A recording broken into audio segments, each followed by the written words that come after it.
तो इसका सब है, आप सब आई होप कि आप अच्छे होंगे, मैं भी मस्त हूँ।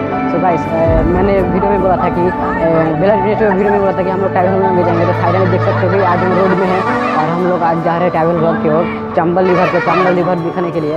और कई लोग बोल रहे थे कि चंबल में वीडियो का। हेलो, আমার নাম হচ্ছে ইরফান, নাম তো শোনাই होगा।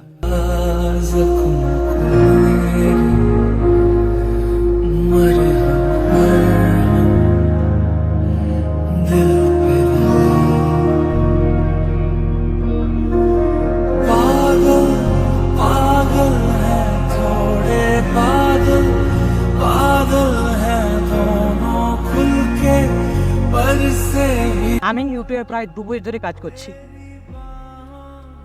আর এটাই আমার লাস্ট চ্যালেঞ্জ। আর তুমি যদি ভালোবাসা দাও তো এটা আমার লাস্ট থেকে যথেষ্ট হবে।